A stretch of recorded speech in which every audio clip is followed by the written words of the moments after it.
कि कितना भी बड़ा पापी क्यों ना हो, कितना भी बड़ा दुष्टात्मा पतितात्मा क्यों ना हो, एक बार भगवान के चरणों में आकर ये कह दे कि प्रभु मैं तुम्हारा हूं, हे नाथ मैं तेरो हूं। वो करुणा के सागर हैं, वो बड़े दयालु हैं, वो हमारे सारे पापों को दूर कर देते हैं, सारे पापों को दूर कर देते हैं, एक सुंदर आशीर्वाद हमें प्रदान करते हैं। और मैं आज आपको विश्वास से कहता हूं, गारंटी से कहता हूं, उससे बड़ा दयालु, उससे बड़ा कृपालु कोई हो ही नहीं सकता। बड़ा दयालु है। भागवत हमें यही सिखाती है कि तुम मानो उसे, तुम उससे जुड़ो, तुम उससे प्रेम करो, तभी ये कलयुग रूपी जो समुद्र है वो राम नाम की नौका में बैठकर ही हम पार कर सकते हैं। बड़ा दयालु। हम आरती गाते हैं ना, उस आरती में एक पंक्ति बड़ी सुंदर बोलते हैं, सुनाऊं आपको पंक्ति? आरती में क्या गाते हो आप? तुम करुणा के सागर, तुम पालन करता, मैं मूर्ख खल कामी, कृपा करो भरता। ओम जय हे जगदीश हरे, तुम करुणा के सागर, तुम पालन करता। उससे बड़ा कोई दयालु नहीं हो सकता, उससे बड़ा कृपालु नहीं हो सकता। अब जब सनत कुमार सारे संतों को जब भागवत सुना रहे थे, उसी समय गंगा के तट पर भक्ति महारानी प्रकट हो गई। और जब भक्ति मैया जब प्रकट हुई तो भक्ति ने अपना धैर्य खो दिया। प्रभु मैं आपके शरण में हूं, सनत कुमारों के चरणों में गिर गई, प्रभु मैं आपके शरण में हूं। प्रभु आज आपकी कृपा से, आप जैसे संतों के सानिध्य से आज मेरे दोनों पुत्र ज्ञान और वैराग्य दोनों पुष्ट हो गए। प्रभु आप बड़े दयालु हो, आप बड़े कृपालु हो, लेकिन प्रभु यहाँ तो संतों की भीड़ लगी है, यहाँ तो वैष्णव भक्तों की भीड़ लगी है, आप हमें बताएं तो सही कि हम कहाँ बैठे यहाँ पे। तब सनत कुमारों ने भक्ति से बड़ा सुंदर उपदेश किया कि भक्ति देवी आपको हम कहाँ स्थान दें, भक्ति का स्थान कहाँ है बताओ आप।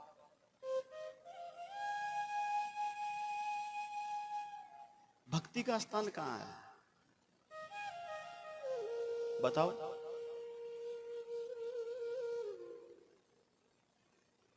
अच्छा ये बताओ कि जैसे मान लो कि भक्ति का वाहन क्या है, शिव जी क्या पर बैठ रहा हो तो बताओ, शिव जी क्या पर बैठ रहा है? नांदिया पर। और माता जी सिंह पर, और विष्णु भगवान गरुड़ जी पर। तो भक्ति किस पर बैठ के आती है बताओ? भक्ति का वाहन क्या है?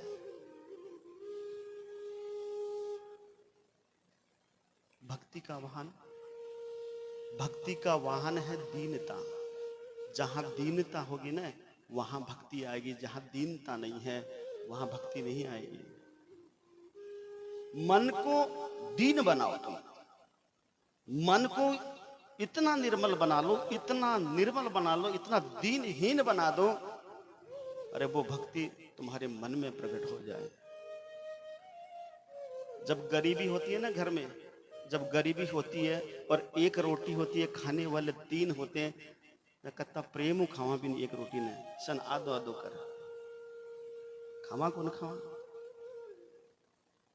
और जब घर में किसी प्रकार की कमी नहीं है, सारे ठाट बाट हैं, तो ऊपरली नीचली तो आप 12 ही काट दिया महाराज, ये तो गुन खावा खाओगे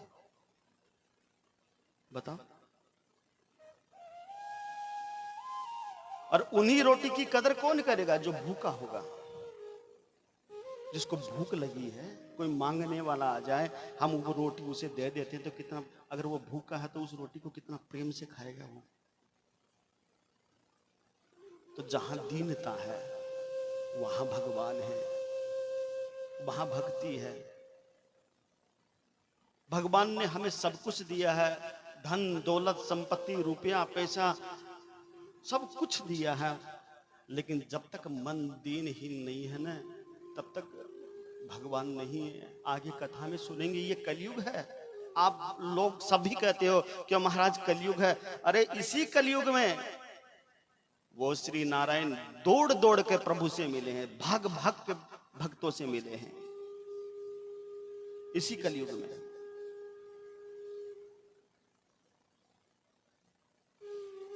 लेकिन हमारी दीनता कहां चली गई? और आज हमारा सनातन धर्म सबसे पीछे। वो सनातन धर्म जो विश्व का रचयिता था, आज पूरे विश्व को बनाने वाला, आज हम ही उसी सनातन धर्म की जड़ों को खोदने में लगे हैं। सारी मान मर्यादा हम मिटाने में लगे हैं। घर में माता पिता का सम्मान नहीं, बड़ों जनों का सम्मान नहीं, गुरुजनों का सम्मान नहीं, संत महात्माओं का सम्मान नहीं। जितने भी मंदिर हमारे गांव के परिधान में जितने भी मंदिर हैं, उनका कोई सम्मान नहीं। कहां गया हमारा धर्म? कहां जा रहा है? अभी भी आप देखते हो ना कि हम गुलामी से बच गए, हमारा देश आजाद हो गया, आज भी हम गुलामी ही हैं। अभी भी हम आजाद हुए नहीं हैं।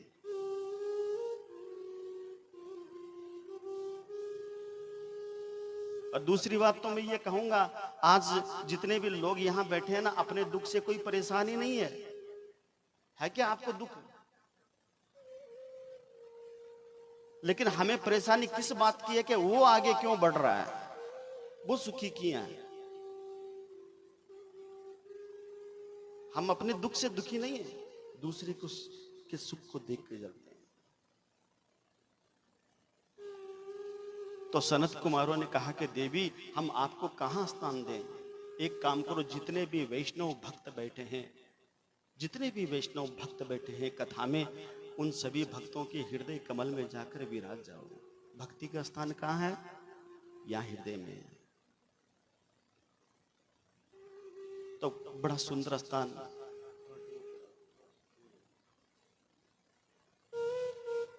बड़ा सुंदर स्थान भक्ति को दिया है। और जब भक्ति जाकर मन में विराजमान होती है तो उनके बेटे कहां जाएंगे? ज्ञान भी आएगा, और ज्ञान आएगा तो वैराग्य कहां रहेगा? फिर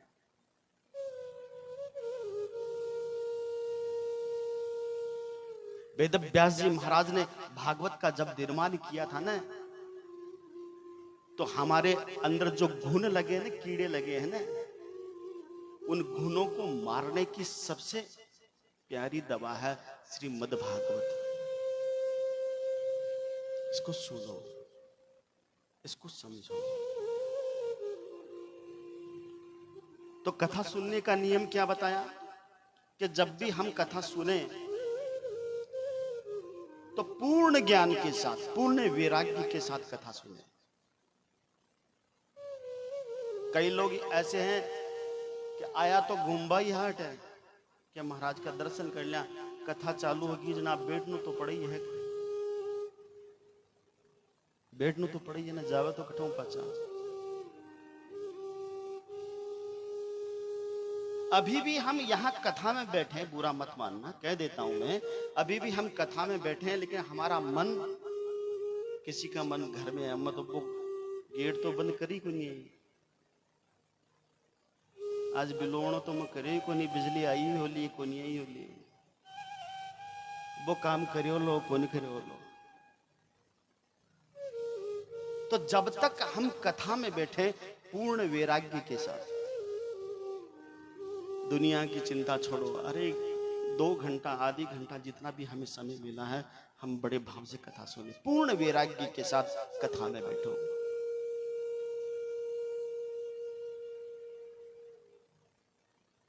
और कथा को सुनने का नियम पूर्ण भक्ति के साथ, पूरी भक्ति के साथ कथा को सुनो।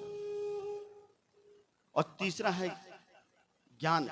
ज्ञान की चर्चा कथा में नहीं होनी चाहिए। ज्ञान की कथा चर्चा कथा में बैठ के नहीं करना चाहिए। तो केशव महाराज ना ज्ञान ने कहीं ऊपर मिल जाके चर्चा तो कराई, कथा में ज्ञान की चर्चा नहीं होनी चाहिए। यहां से जब आप कथा सुन के आप घर जाओ ना, तो घर जाकर उसकी चर्चा करो। किससे करोगे? अपने परिवार वालों से, अपने बेटों से, अपने बहू से, अपने जो भी बड़े हैं। हमने कथा में आज ये सुना, हमने कथा में ये सुना, आज हमने कथा में ये सुना।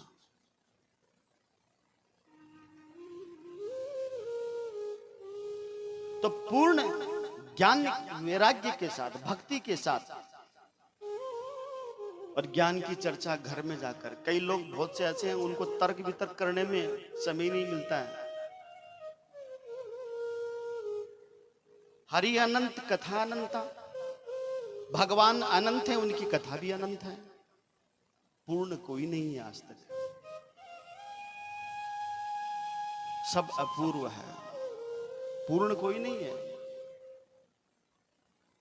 लेकिन हम भी तर्क वितर्क करते रहते हैं, महाराज इया को नहीं, आ कथा इया को नहीं, आ कथा इया, उससे क्या करना है तुम्हें? तुम बस यही देखो उस कथा में सार है या नहीं है।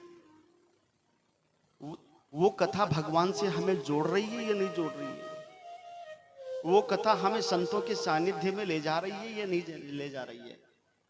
वो कथा उस परमात्मा से हमें मिला रही है या नहीं मिला रही है। बस यही ध्यान रखो, जहां ये चर्चा नहीं है ना, तो वहां से उठ जाना चाहिए, वहां से चले जाना चाहिए।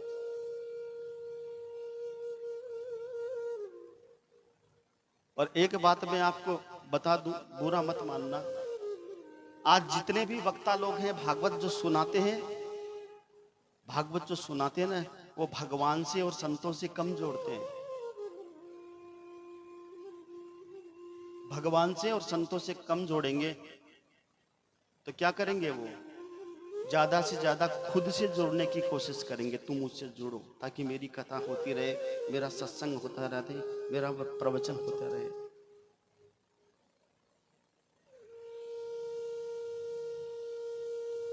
किसी से भी देख लो, आप किसी के पास जाकर बैठोगे तो वो खुद से जोड़ने की कोशिश करेगा। बोली वृंदावन बिहारी लाल की। तो ज्ञान की चर्चा घर जाके करना चाहिए। प्रेम से कहिए श्री राधे, श्री राधे। यहां से भागवत का 4वां अध्याय का शुभारंभ होता है। ये मानवा पाप कृतस्ते, बड़ा सुंदर श्लोक है, ध्यान दीजिएगा शब्दों में। सुध जी महाराज से सोनकादि ऋषियों ने प्रश्न किया, महाराज आप जिस कथा को सुना रहे हो, जिस भाव को सुना रहे हो, क्या वो सारे पाप दूर कर देते हैं? चाहे वो कितना भी बड़ा पापी क्यों ना हो, अगर एक बार भागवत के शरण में आकर बैठ जाए, संतों की शरण में आकर बैठ जाए, तो सारे पाप दूर हो जाते हैं।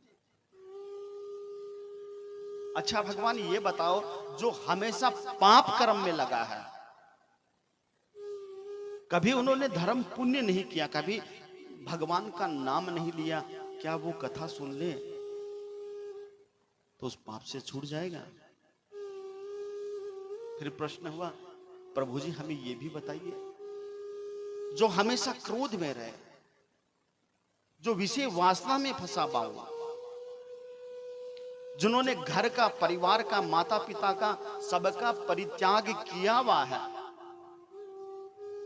ऐसा पापी भी अगर कथा में आकर बैठ जाए और एक बार हरि स्मरण कर ले, कथा सुन ले, तो वो उस पाप से मुक्त हो जाएगा।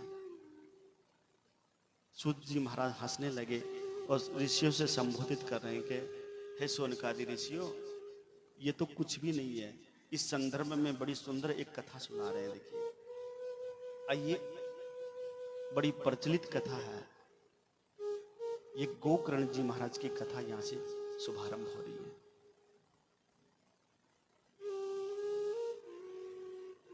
तुंगभद्रा तटे पूर्वं मृत्युवन्मुत्तमं यत् वर्णा स्वधर्मेन सत्य सत्य कर्म तत् पुरा।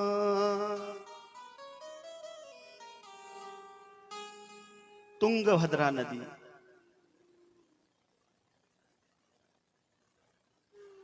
के किनारे, तुंगभद्रा नदी के तट पर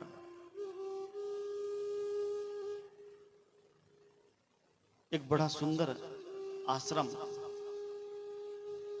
उस आश्रम में एक विद्वान ब्राह्मण रहते थे, बड़े तेजस्वी थे, धर्म कर्म में रुचि लेने वाले, हमेशा धर्म के राह पे चलने वाले, ऐसे विद्वान प्रकांड ब्राह्मण। उस ब्राह्मण का नाम था आत्मदेव। क्या नाम था? आत्मदेव। आत्मदेव किसको कहते हैं? जो आत्म में उस परमात्मा का चिंतन करे, उसे कहते हैं आत्मदेव।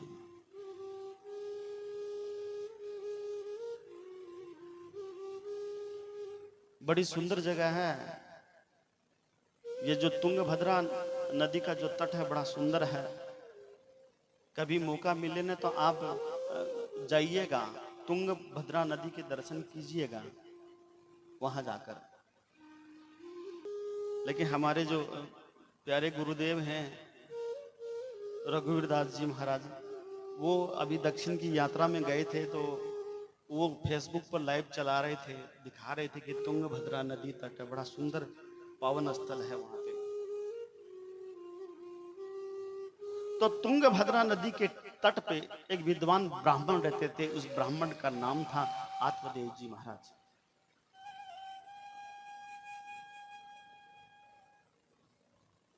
विद्वान होने के बाद भी सभी घर में विद्वान हो ये जरूरी नहीं है।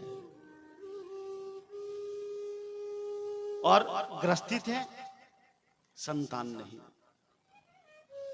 दुखी हैं आज महाराज। क्यों? कि मुझे संतान नहीं।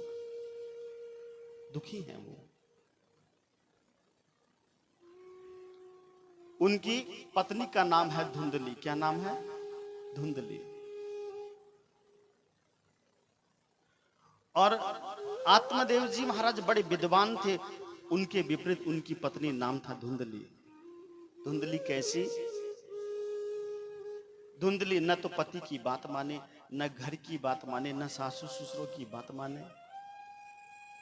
अपने मन में आए वो करे, वो धुंधली। ध्यान से सुनना, धुंधली कौन है? मैं अपनी बात कौन कर रहा हूं थे? देखो लगे महाराज आप मान के रहे था की बात कौन कर रहे हो? धुंधली कौन? जो घर घर घूमे, जगह जगह कलह करे और किसी भी घर को एक न रहने दे, वो धुंधली है। देखते हो ना, कई माताओं की आदत होती है घर घर डोलना, घर घर जाना, इस घर को तोड़ा, इस घर को तोड़ा, इस घर को तोड़ा, ये चुगली की, ये चुगली। वो धुंधली है।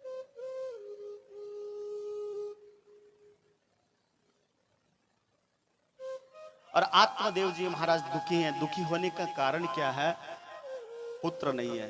मैं यहां एक बात आपको कह देना चाहता हूं, नानक दुखिया सब संसार। आत्मदेव जी महाराज को पुत्र नहीं है, दुखी हैं। लेकिन मैं यहां बता देना चाहता हूं, नानक दुखिया सब संसार। इस दुनिया में सब दुखी है। यहां जितने भी लोग यहां बैठे हैं, हम सब अपने मन पे हाथ रखकर ये बोल दो कि महाराज मैं सुखी हूं। बोलो देखिए, ओके सुखी? बोले देखिए।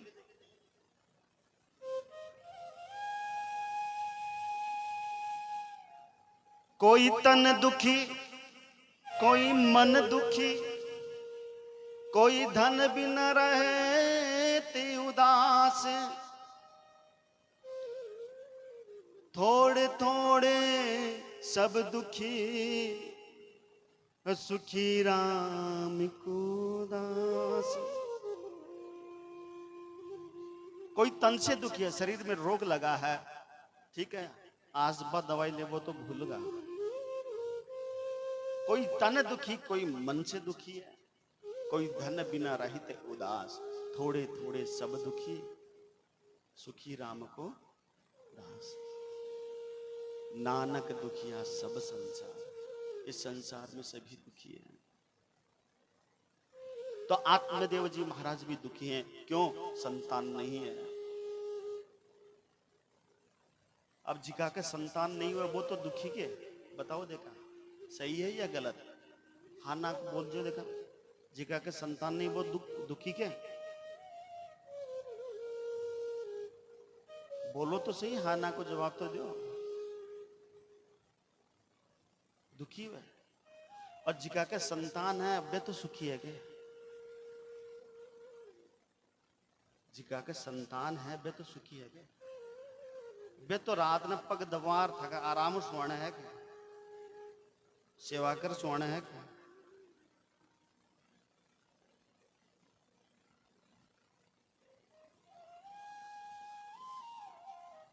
यही तो माया है। संतान नहीं है तो दुखी है, संतान है अरे उसको तो सुखी होना चाहिए ना, उसको उससे भी बड़ा दुख है। यही भेद खोलने के लिए वेद व्यास जी महाराज ने इस कथा को कहा है। अरे तुम, अरे मन तो जाग तो सही।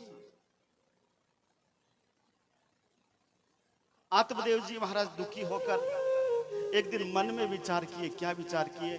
कि मुझे यहां नहीं रहना है, नहीं रहना है मुझे यहां। क्यों? कि मेरे घर में संतान नहीं है। मैं तुलसी का पौधा लगाऊं तो तुलसी का पौधा भी जल जाए।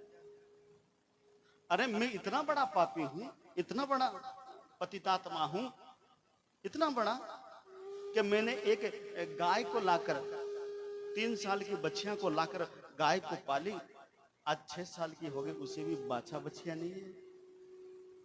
ऐसा लगता है कि मेरे पितृ लोग मुझसे रुष्ट हैं, मेरे प्रभु मुझसे नाराज हैं। इससे तो अच्छा है कि मैं मर जाऊं। मैं ये जीवन लेकर क्या करूंगा? मेरे पितरों को पानी कौन देगा? मेरे पीछे मेरा नाम चलाने वाला कौन है? ऐसा मन में विचार करके आत्मदेव जी महाराज आत्महत्या करने के लिए वन में निकल गए कि मुझे मर जाना अच्छा है।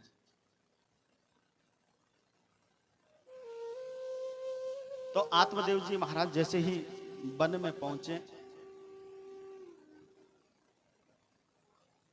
संत की नजर पड़ी।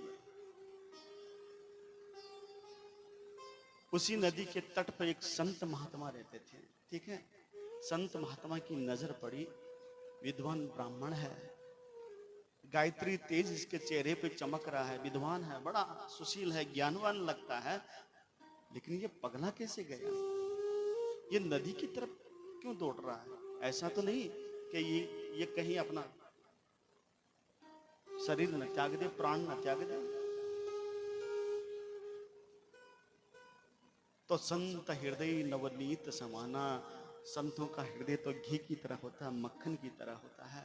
संत अपने, ध्यान दीजिएगा आप, संत अपने दुख से दुखी नहीं होते हैं। संतों को करना ही क्या है बताओ? क्या करना है? वो अपने दुख से दुखी नहीं होते, वो दुखी होते हैं तो मेरी संतान दुखी क्यों है, मेरी संतान दुखी क्यों है, आपको क्या दुख है? हम गुरु जी के चरणों में, संत के चरणों में जाकर निवेदन करते हैं। हम कितने भी बड़े पापी क्यों ना हो, जानते हुए भी वो हमें हमारे सर पे हाथ रख देते हैं, बेटा तू खुश रहे, तुम मौज कर, तुम आनंद कर। लेकिन ध्यान है तुम्हें, जो आपने पाप कर्म किया है वो कहां जाएगा? दे दिया संत महात्मा को।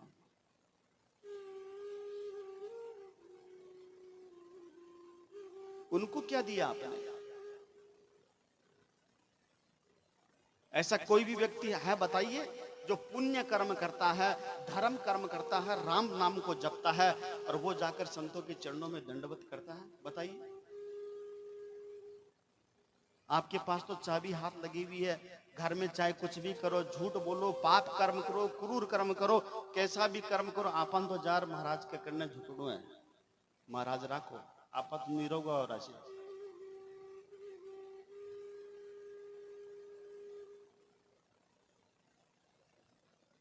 कितने स्वार्थी हैं हम, कितने हम स्वार्थी हो गए हैं, विचार करो। लेकिन संत ने ध्यान नहीं दिया। कोई बात नहीं, ये ब्राह्मण है, आवाज लगाई। क्या आवाज लगाई?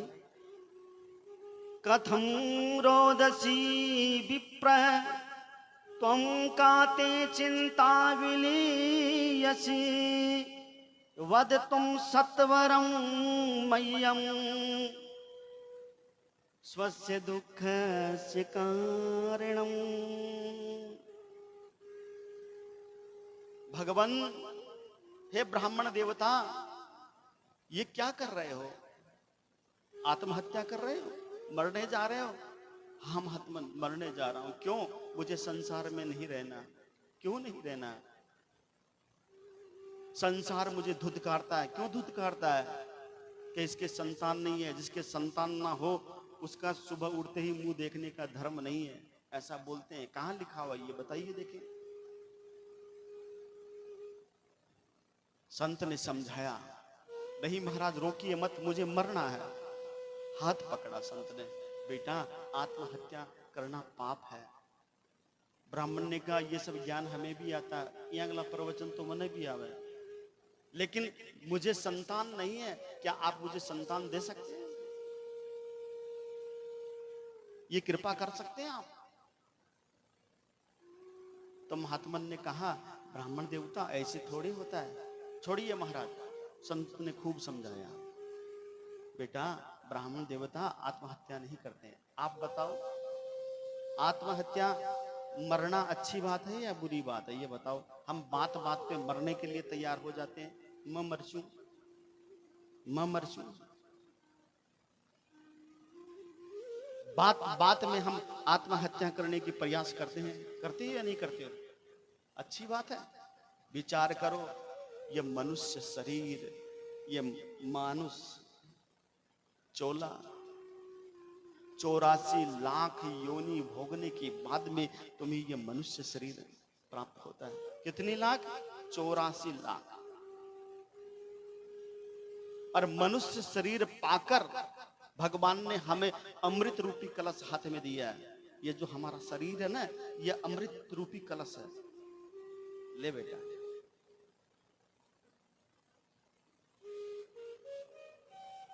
विचार करो, उस अमृत रूपी कलश को लेकर हम कहां अपना जीवन बर्बाद कर रहे हैं। कभी बैठकर अपना मूल्यांकन करना, आप बैठकर अपना विचार करना कि मैंने जीवन में किया क्या है, मनुष्य शरीर पाकर हमने किया क्या है, क्या हमने पाया है जीवन में, क्या खोया है, यह हिसाब लगाना आप।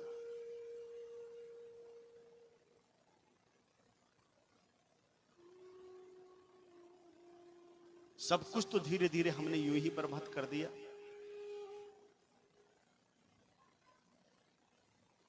कल आप कथा में सुन रहे थे कि काल पर किसी का जोर नहीं है। क्या जोर? बताओ। हम घर में तो मतलब घर में जो हम धन संपत्ति रख रखते हैं, कमरा अपना जो है, इतने मोटे मोटे ताले लगाते हैं, तिजोरी पे लगाते हो या नहीं लगाते हो? रुपया पीछे रखा, कतरा मोटा ताला लगाया रखा, एक एक नहीं, दो दो। क्यों? महाराज चोर ले जाए, चोरी हो जाए।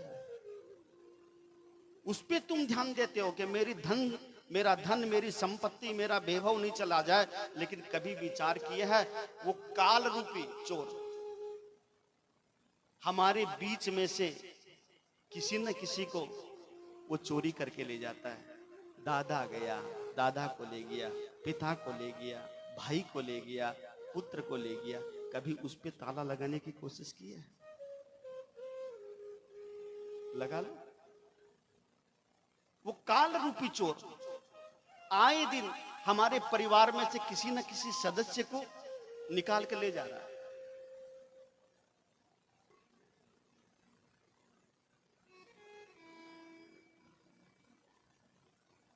एक दिन रोवोगे चीख पुकार के, एक दिन रोवोगे चीख पुकार के, माता पिता की अपनी फोटो निहार के, माता पिता की अपनी फोटो निहार के।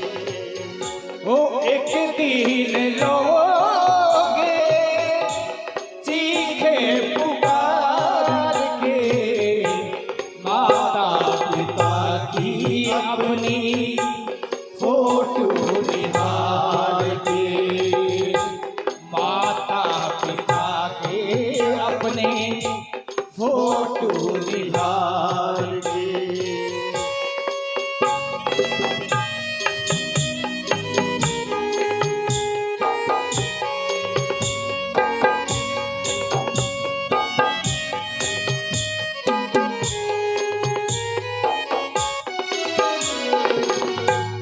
सिर पे नहाती होगा धीरज बंधाने को, सिर पे नहाती होगा धीरज बंधाने को, आएगी न मैया रूठे लाल को मनाने को, आएगी न मैया रूठे लाल को मनाने को, उसी दिन सुहाएंगे ना, उसी दिन सुहाएंगे ना, सुखी संसार के, माता पिता की अपने फोटो निहार के। ओ एक दिन रोवोगे की पुकार के, माता पिता की अपने फोटो निहार के, माता पिता की अपने फोटो निहार के।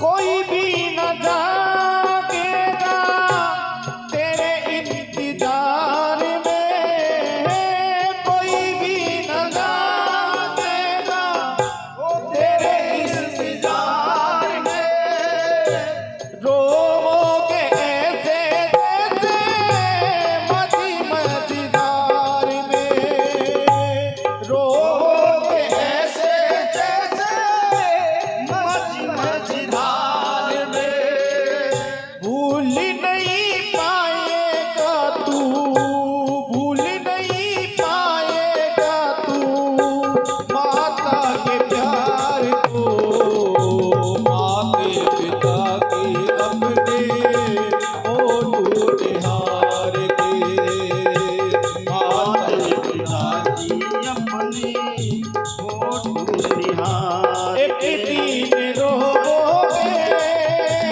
चीख पुकार के, एक दिन रोवोगे चीख पुकार के, माता पिता की अपने फोटो निहार के, माता पिता की अपनी फोटो निहार के।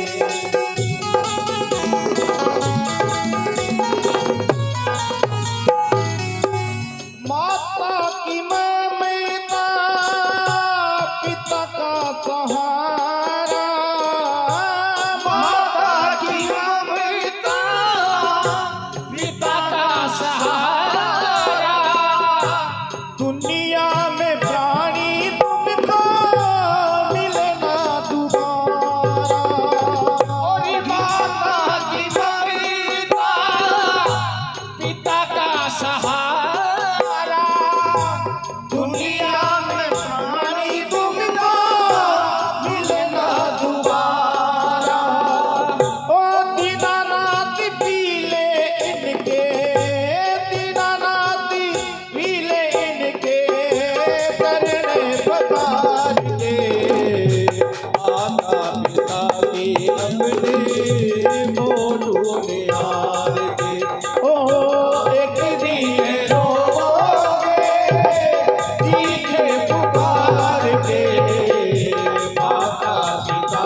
वृंदावन बिहारी लाल की जय हो।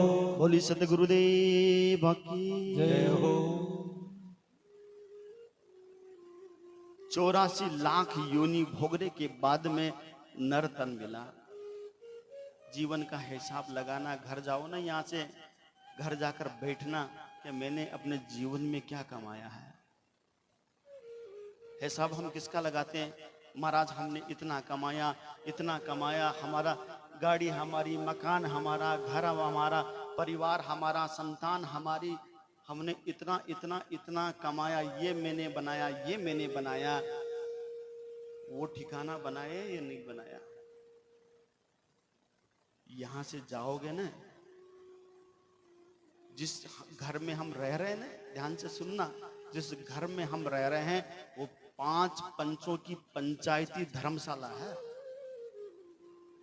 अग्नि, पृथ्वी, वायु, जल और आकाश, ये 5 पंचों की पंचायती धर्मशाला है। किराया पर ले रखी है, अपनी को नहीं है दी।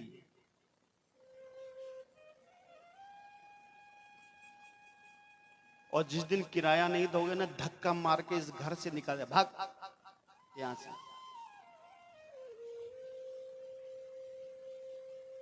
और जब निकाल देंगे फिर कहां जाओगे?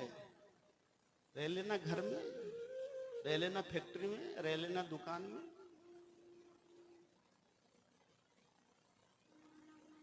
प्रेम से कहिए श्री राधे। श्री राधे। ऐसा ठिकाना बनाओ, ऐसा ठिकाना बना लो जाते हमें तैयार मिल जाए। ध्रुव जी महाराज ने ध्रुव नगरी बसाई थी। आज भी ध्रुव जी महाराज के हम दर्शन करते हैं। ऐसा घर हम भी बना लें, जाते ही हमें मिल जाए।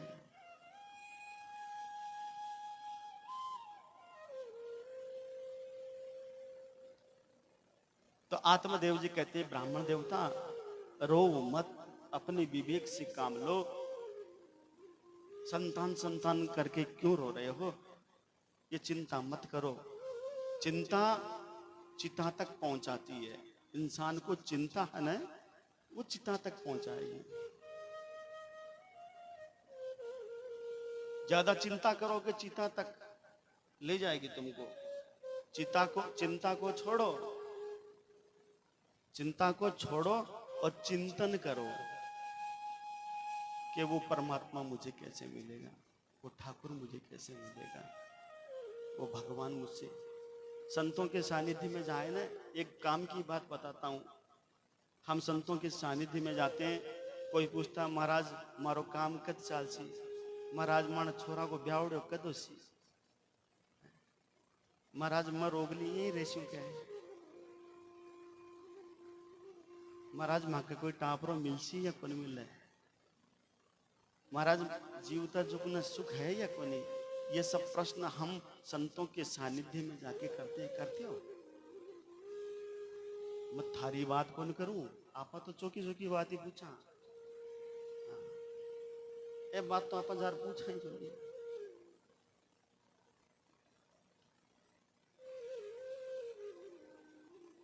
कोई भी यहां बैठा है, मैं पूछना चाहूंगा, कभी संतों के चरणों में, ब्राह्मण देवताओं के चरणों में जाकर किसी ने ये निवेदन किया, किसी ने प्रार्थना की है कि महाराज आप वो देख रहे बता दो कि मैं कद मरचू? पूछो क्या? अरे पूछ लो, वो समय बता दे। क्या मालूम तुम्हारे पास समय कम है और हम वो ठिकाना बना लें, वो प्रभु के घर को बना लें। ब्राह्मण देवताओं के पास जाके पूछते हो, महाराज पंचांग खोल देखो कि मैं कद मरचू। अब थे कैसे महाराज मरबा को नाम तो मत लो, और सर्दी चालू हुई है, जो चमन प्रकाश और डब्बो तुम ऑर्डर पे ही दे दिए है, वो तो खावाई। घी बेली 5 किलो घी बेली तो किए हुए लाडू तो बनासी। प्रेम से कहिए श्री राधे। तो चिंता मत करो, चिंतन करो। इसलिए कहा है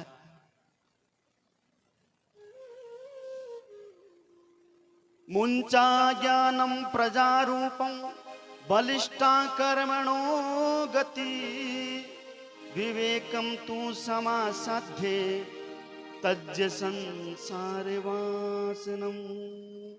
हे ब्राह्मण देवता, अपने विवेक से काम लो। मुंचा ज्ञानम प्रजारूपम बलिष्ठा कर्मणो गति। जैसे जैसे मनुष्य के कर्म होंगे वैसे वैसी गति उसको मिल जाएगी। मरने की छोड़ो तो क्या करूं? अनन्य ममता विष्णु ममता प्रेम संगता भाव सैव संत्रात्मा बुद्धे प्रेमा निगद्यते। हे ब्राह्मण देवता, अनन्य ममता विष्णु, जैसा तुम्हारा पुत्र में मोहन, मेरा पुत्र मेरा बेटा, ऐसी ममता ऐसा प्रेम श्री हरि में लगा लो, ठाकुर में लगा लो, तुम्हारा कल्याण हो जाएगा। पुत्र पुत्र मत रहो। अरे महाराज, आप ज्ञान हमें दे रहे हो और ज्ञान तो मेरे अंदर ही है, लेकिन हमें पुत्र चाहिए। आप पुत्र दोगे या नहीं दोगे? ये बताओ ना। ज्ञान मत दो। अच्छा बेटा, भगवान को अपना बेटा लेकर क्या करोगे? तो देखिए, आत्मदेव जी कहते हैं कि बेटा नाम चलावे, बेटो वंश चलावे, बेटा परिवार चलावे। आई तो क्यों आपा कि बेटो नाम चलावे, बेटो वंश चलावे। तो मन आप बताओ कि मीरा का कौन सा बेटा था जो मीरा का नाम चलाया? सूरदास जी का कौन सा बेटा था जो सूरदास जी का नाम चलाया? कबीरदास जी का कौन सा बेटा था जो कबीरदास जी का नाम चलाया? बेटा, नाम तो तुम्हारे और अच्छे और बुरे कर्म ही चलाते हैं, बेटा नाम नहीं चलाता है। आज मीरा के काव्य पर लोग पीएचडी करते हैं।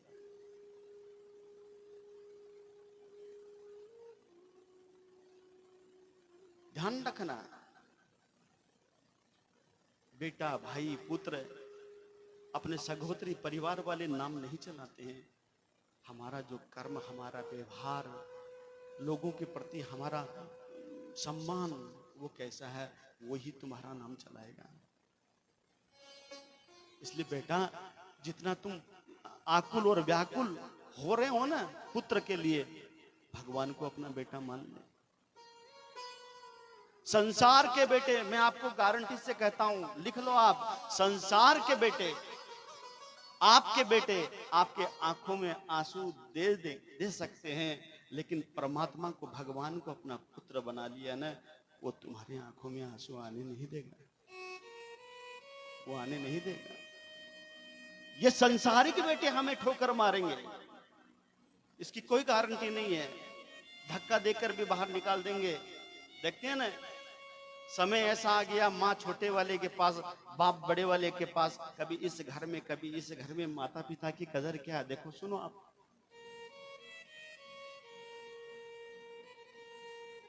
संसार के बेटे आपको दुख दे सकते हैं, लेकिन परमात्मा को आपने अपना पुत्र बना दिया ना, वो आपकी आंखों में आंसू नहीं आने देगा।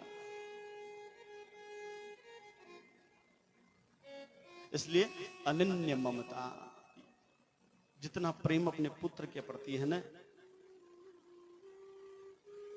वो प्रेम बेटा परमात्मा के प्रति लगा लो। फिर संत ने कहा, आत्मदेव, तुम्हारे मस्तक की रेखा को मैं देख रहा हूं। क्या देख रहे हैं महाराज? कि तेरे मस्तक की रेखा में 7 जन्मों तक तुम्हें संतान का सुख नहीं है। जा, 7 जन्म लेगा ना तो भी तुम्हें संतान नहीं होंगे। जैसे ही आत्मदेव जी ने सुना, आत्मदेव जी संतों के चरणों में गिर गए, दोनों चरणों से लिपट गए। महाराज, चाहे कुछ भी हो जाए, विधाता ने, उस परमात्मा ने मेरे मस्तक में, मेरी मस्तक की रेखा में संतान नहीं लिखा है, कोई बात नहीं है महाराज, लेकिन मैं अब आपके चरण में हूं, आपके शरण में हूं। अब तो मैं आपके चरणों को नहीं छोड़ूंगा, मैं सर पटक पटक के मैं अपने प्राण त्याग दूंगा, लेकिन मैं यहां से नहीं जाऊंगा। वो जो काम परमात्मा को करना था वो काम आपको करना पड़ेगा। महाराज मुझे बेटा चाहिए। संत मन में विचार करो, आपा तो उल्टा फंस गया, अब कहां से दे इसको पुत्र। और ये ब्राह्मण देवता अपने प्राण मेरे चरणों में त्याग देगा तो फिर एक ब्रह्म हत्या का पाप मुझे लगेगा, न जाने कितने वर्षों तक मुझे सेवा करनी पड़ेगी। कोई बात नहीं है। संत के मन के भाव पिघले, दया आई, करुणा में भरे, झोली में से झोली में हाथ दिया, एक आम का फल था, उस वह आम का फल निकालकर आत्मदेव जी के हाथ में दिए। ले बेटा आत्मदेव, ये फल तू अपनी पत्नी को ले जाके खिला दे, भगवान चाह तो तुम्हारे घर में पुत्र होगा। ध्यान से सुनिए, संत क्या नहीं कर सकते मैं वो बताना जा रहा हूं। संत क्या नहीं कर सकते। मस्तक लेखा पर क्या लिखा था कि 7 जन्मों में भी पुत्र नहीं होगा, फिर भी संत ने वो फल दिया कि जा तुम्हारे घर में पुत्र का जन्म होगा। जा। आत्मदेव जी महाराज दौड़े दौड़े वहां से आए हैं और आकर वो फल धुंधली को ले जाके दे दिया। ले धुंधली, ये फल खा ले। महाराज इस फल में क्या है, जब आप फल खाओगे तो भगवान ने चाहा तो हमारे घर में पुत्र का जन्म होगा। आत्मदेव जी वहां से लौटे। आत्मदेव जी ने पीछे मुड़ के नहीं देखा, लेकिन यहां कुछ शंकाएं हैं, उस शंका को मैं खोल देना चाहता हूं। ध्यान से सुनिएगा। जब संत ने फल दिया, आत्मदेव जी महाराज फल को लेके दौड़े, पीछे मुड़ के नहीं देखा। संत का भाव झूठा ना हो तो क्या किया संत ने? संत ने अपने प्राणों को, अपने सांसों को, अपने प्राणों को उस फल में डाल दिया और संत ने अपना शरीर त्याग दिया। संत ने अपने भाव को उस फल में डाल दिया। और मैं आपको बात बताऊं, संत क्या नहीं कर सकते। एक छोटा सा दृष्टांत याद आ गया, सुनिए। एक बहुत भजनानंदी भक्त थे, बड़े भगवान के अनन्य भक्त थे। भगवान उनकी गोद में आकर खेला करते थे। नारद जी महाराज भी सत्संग करने के लिए आते थे। 50 साल निकल गया, गृहस्थी थे वो। तो एक दिन उस ब्राह्मण देवता ने नारद जी से कहा, प्रभु एक बात की शंका है, चौथेपन की अवस्था आ गई मेरी, क्या मुझे संतान नहीं होगी? तुम तो रोज वैकुंठ में श्री हरि के दर्शन करने के लिए जाते हो, भगवान से पूछ के आ जाओ कि मुझे संतान होगी या नहीं होगी। नहीं होगी तो भजन में लगूं, फिर गृहस्थी क्यों चलाऊंगा? तो नारद जी ने कहा कि ठीक है, ब्राह्मण देवता मैं पूछ के आ जाऊंगा। नारद जी महाराज दौड़े दौड़े श्री हरि के पास पहुंचे और हरि से कहने लगे, प्रभु वो आपके अनन्य भक्त हैं, आप तो उनके गोद में जाकर रोज खेलते हो, क्या उस ब्राह्मण देवता के घर में संतान होगी? तो भगवान ने जवाब दिया। क्या जवाब दिया? कि नारद जी महाराज 7 जन्मों में भी उसके संतान नहीं होगी। तो नारद जी ने उस भक्त के घर में जाना ही छोड़ दिया कि मैं आपा जवाब कहीं देशा भी। उसके मन को कितना दुख होगा। 15-20 साल हो गए, नारद जी जाना ही छोड़ दिया। एक दिन नारद जी महाराज आकाश मार्ग से जा रहे थे और भक्त का जब घर दिखाई दिया तो मन में विचार किया कि चलो घर में जाकर देखें। तो नन्हे मुन्ने, मतलब एक नहीं, 2 नहीं, 3-3 संतान उस आंगन में खेल रही है। घुटमन घुटमन गडोलिया चल रहा है। नारद जी ने देखा, पूछे तो सही किसकी है संतान।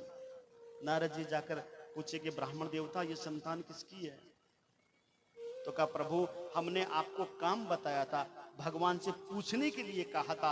आपने तो भगवान से ऐसा आशीर्वाद दिला दिया, ऐसा। मैंने तो एक संतान मांगी थी, लेकिन आपने तो 3-3 संतान मेरे घर में भेज दी। नारद जी महाराज को बड़ा क्रोध आया, गुस्सा आया। दौड़े दौड़े श्री हरि के पास वैकुंठ में गए और भगवान से कहने लगे, भगवान जब आपको संतान देनी थी तो मुझसे झूठ क्यों बोला? जब आपको संतान देनी थी तो मुझसे झूठ क्यों बोला? तो भगवान ने कहा कि मैंने क्या झूठ बोला? क्या आपने उसे 3-3 संतान दे दिए? हरि कहने लगे, बेटा नारद, मैंने कोई संतान नहीं। अरे तो महाराज आपने संतान नहीं दी तो संतान किसने दी? तो नारद जी महाराज की शंका को दूर करने के लिए दोनों ब्राह्मण के भेष में आए हैं, ब्राह्मण का भेष बनाया और नारद जी का हाथ पकड़कर ले गए। कहां ले गए? उसी संत की कुटिया में, जिस संत ने आशीर्वाद दिया था कि जा तुम्हारे घर में पुत्र का जन्म होगा। और उस संत की कुटिया में गए ना, तो उस समय बरसात का मौसम था, धीरे धीरे बरसात हो रही थी। दोनों विप्र लोग पहुंचे हैं संत के दरबार में। तो संत ने को दंडवत प्रणाम किया, संत ने आशीर्वाद दिया। संत ने पूछा, हे विप्र लोग, प्रसाद ग्रहण करोगे, भोजन लोगे? तो कहा, महाराज हम भूखे हैं, हम अयोध्या से आए थे, वृंदावन को जा रहे थे, रास्ते में बरसात हो रही थी, आपकी कुटिया नजर आई तो हम रुक गए, अब भूख तो लगी है, भोजन तो करेंगे। तो संत ने कुटिया में चारों तरफ देखा, खाने को कुछ मिला नहीं। संत का जीवन देखिए, संत का जीवन भी अद्भुत विचित्र जीवन होता है। संत कभी संग्रह नहीं करते हैं, संत कभी संग्रह नहीं करते हैं, मांग के लाते हैं और बांट के खा लेते हैं। आज आपको इतना सुंदर ये प्रसाद मिल रहा है, भागवत कथा सुनने को मिल रही है, यहां भंडारा भी चल रहा है, प्रसाद भी मिल रहा है, किसके लिए है? आपको मालूम है ये व्यवस्था कहां से करनी पड़ती है, कैसे कैसे करनी पड़ती है? लेकिन मांग कर लाते हैं और आप सबको बिठाकर बांट के फिर खाते हैं। आप खा लोगे तो फिर हम भी खा लेंगे। ये होता है संत का दायित्व। तो कहा, घर में विप्रदेव, घर में भोजन तो है नहीं। फिर मन में चिंता के भूखे न चले जाए। महाराज आप बैठिए। 2 घर गए, किसी के पास आटा मिला, किसी के पास दाल मिली, ले आए और लाकर जब आटा लगा लिया, रोटी बनाने की तैयारी थी, बाहर गए, लकड़ी भीजी हुई थी, बरसात थी तो लकड़ी भीज गई। अब भीगी लकड़ी जले कैसे चूल्हे में? और मन में यह भी शंका है कि कहीं विप्रदेव ब्राह्मण देवता हैं, भूखे न चले जाए, तो क्या करे? उस महात्मा ने ऐसा किया, चूल्हे के पास बैठे और अपना ये दुपट्टा था ना, दुपट्टा, उसको निकाला, अपने पैर पे बांध लिया और तेल डालकर अपने पैर को चूल्हे में लगा दिया और चूल्हे में लगाकर रोटी सेकने लग गए। भगवान ने नारद जी का हाथ पकड़ा, बेटा नारद इधर आ, ये देख। जो संत, जो व्यक्ति खुद को जलाकर दूसरे के भूख को तृप्त कर दे, अरे बेटा, वो एक बेटा तो क्या, 2 क्या, 3 क्या, अगर 100 बेटे भी देना तो भी कम है। अगर वो 100 बेटे का आशीर्वाद भी दे देना तो भी कम है। इसलिए भगवत कृपा से भी बड़ी कृपा बताई गई है संत कृपा। संत कृपा बड़ी अनमोल है। संत भाव बड़ा अनमोल है। जब संतों का मिलन हो जाए ना, कभी खाली मत जाने देना। एक भाव में बड़ा सुंदर कहा, देखिए, जब संत मिलन हो जाए,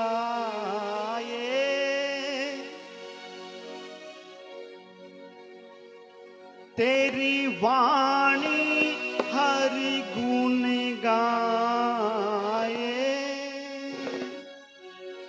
जब संत से मिलन हो जाए और जब मिलन होने के बाद में और तुम्हारी जीव भगवान का गुण राम राम राम राम गाने लग जाए, तब इतना समझ लेना, अब हरि से मिलन होगा। अब इतना समझ लेना, अब हरि से मिलन होगा। जब संत मिलन हो जाए, जब संत मिलन हो जाए, तेरी वाणी हरि गुण गाए। तेरी वाणी हरि गुण गाए। अब इतना समझ लेना, अब हरि से मिलन होगा। अब इतना समझ लेना, अब हरि से मिलन होगा। अब इतना समझ लेना, अब हरि से मिलन होगा।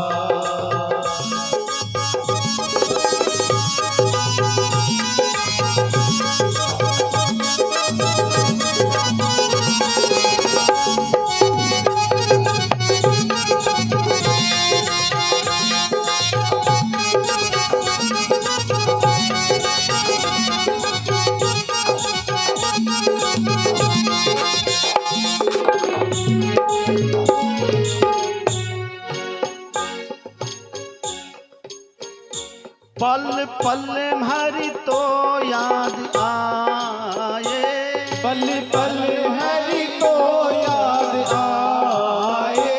पल पल हरि याद आए। पल पल तो हरि याद आए। कोई पूजन मन को भाए, कोई पूजन मन को भाए। मुखी राधे कृष्णा गाए। मुखी राधे कृष्णा गाए। मुखी राधे कृष्णा गाए। मुखी राधे कृष्णा गाए। अब इतना समझ लेना, अब हरि से मिलन होगा। जब संत मिलन हो जाए, जब संत मिलन हो जाए, तेरी वाणी हरि गुण गाए। ओ तेरी वाणी हरि गुण गाए। तेरी वाणी हरि गुण गाए। तेरी वाणी हरि गुण गाए। अब इतना समझ लेना, अब हरि से मिलन होगा।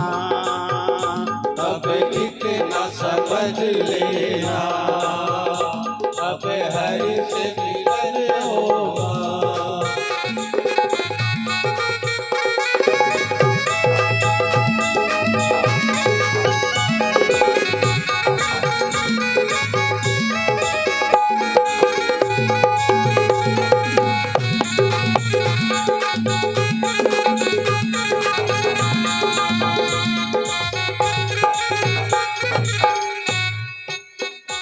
जब भी आंखों से आंसू आए, जब आंखों से आंसू आए, जब भी आंखों से आंसू आए, जब आंखों से आंसू आए, दर्शन को मन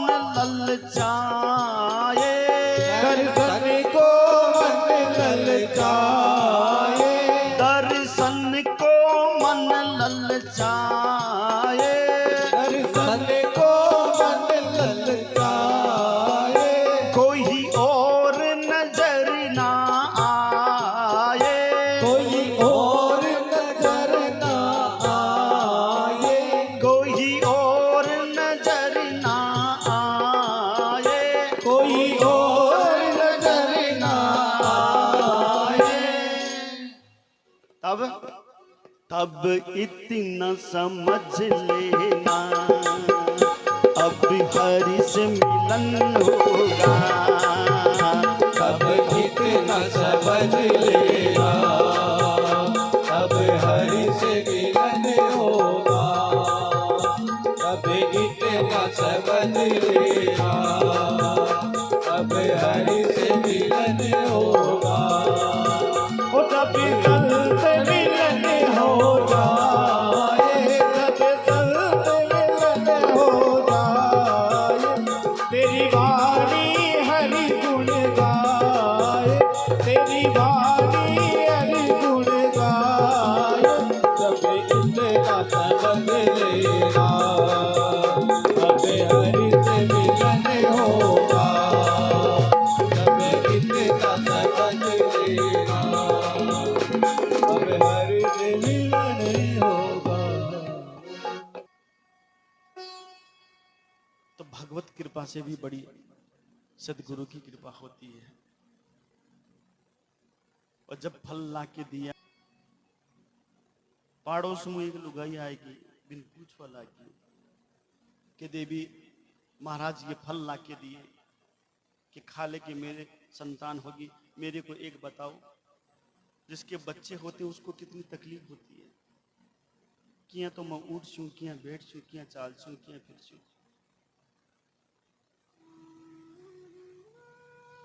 न किसी के घर में जा सकती, न कहीं में आ सकती। और यहां तक सोच ली क्या कि कभी मेरे घर कांचो ही है, घर झुपड़ी है, और कहीं आग लग गई और मैं घर से नहीं निकल पाई, तो पता नहीं उस घर में मैं जल जाऊं।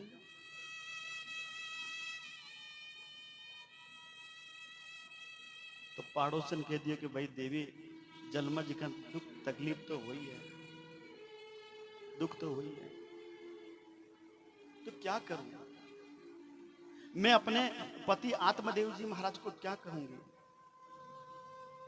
इतने में आत्मदेव जी महाराज आ गए। आत्मदेव जी ने पूछा, देवी फल खा लिया? झूठ बोल गई, हाँ हाँ महाराज खा लिया। अच्छा खा लिया, कोई बात नहीं है। धुंधली की बहन आई और अपनी बहन को सारा वृतांत बताया कि देवी मैंने महाराज से झूठ बोला, ये फल है, और इन संत महात्माओं के आशीर्वाद में क्या रखा है, कौन सी बात साची हुआ है? तो उनकी बहन ने कहा कि देवी चिंता मत कर, 5 तो मेरा है पहले और छठो हो बाड़ो है, लेकिन तेरे और मेरे में इतना ही अंतर है कि तेरे घर में खाने की कमी नहीं है, लेकिन खाने वाला नहीं है, और मेरे घर में खाने वाले तो बहुत हैं लेकिन अन्न की कमी है। तो एक काम कर, जो मेरा छठवा होगा वो तुम्हें लाके दे दूंगी और तुम इस दुख से भी बच जाओगी। और जितने दिन तुम महाराज के सामने नाटक कर ले कि मेरे गर्भ में बालक बढ़ रहा है, तो करे क्या, रोजिना को एक कपड़ों बांध वो चालू कर दिए, ताकि उनको पेट लगने लग जाए कि भाई संतान बढ़ रही है। समय व्यतीत हुआ और संत महात्मा का जो प्रसाद दिया हुआ था ना, फल, उसकी परीक्षा लेने के लिए हम भी तो देखें कि संत का आशीर्वाद सच्चा या झूठा है। तो क्या किया कि वो अपनी जो गाय है वो भी 6 वर्ष की हो गई, बाछा बचिया है नहीं, ये फल उसको दे दें। अब संत का प्रसाद गौ मां के मुख में चला गया। समय व्यतीत होता गया और इधर जो धुंधली की जो बहन थी उसको पुत्र हुआ, वो पुत्र लाकर धुंधली को दे दिया कि ये देवी ये पुत्र ले। और धुंधली ने महाराज के पास समाचार पहुंचा दिया। उस दिन महाराज यज्ञ करवाने के लिए किसी दूसरे गांव में गए हुए थे और महाराज ने जब समाचार सुना कि मेरे घर में पुत्र हुआ, बड़ी खुशी हुई। घर को सजाया गया है, नगर पताका द्वार लगाया गया है और घर घर में मिठाई बांटी गई कि आज मेरे घर में पुत्र हुआ है, इतने दिनों के बाद में मेरे घर में पुत्र हुआ है। महाराज ने कहा कि देवी नाम रख दूं, तो धुंधली केवल लगी, वाह महाराज दुख तो पाई मैं, नो में ना घिसो तो मैं है, और नाम थे राखियो थाने कौन राख बदू, ज्याकलो माणो नाम है के बियाकलो माणा छोरा को नाम राखियो। महाराज को नाम नहीं रखने दिया कि मेरा नाम धुंधली, तो मेरे पुत्र का नाम होगा धुंधकारी। क्या होगा? धुंधकारी। सूत जी महाराज कहते हैं सोनकादि ऋषियों को, क्या कहते हैं? त्रिमासे निर्गते चाथ साधेनु सुसुवे अर्भकं सर्वांग सुंदरम दिव्यम निर्मलम कनकै प्रभम। और 3 महीने जैसे ही व्यतीत हुए, 3 महीने बाद उस गौ मां ने भी एक पुत्र को जन्म दिया। आत्मदेव जी महाराज गौशाला में गए हुए थे गाय की सेवा करने के लिए, तो देखा तो गौ मां के पास एक बालक पड़ा है। दौड़े दौड़े गए, उस बालक को गोद में लिया और भगवान का धन्यवाद करने लगे कि प्रभु कितनी बड़ी कृपा है कि मेरे घर में एक नहीं 2-2 पुत्रों का जन्म हुआ है। काल तक तो एक ही को नहीं हो, पर आज 2-2 पुत्रों का जन्म हो गया। अब उस बालक का पूरा शरीर मनुष्य की तरह है, लेकिन कान बड़े बड़े गाय की तरह थे।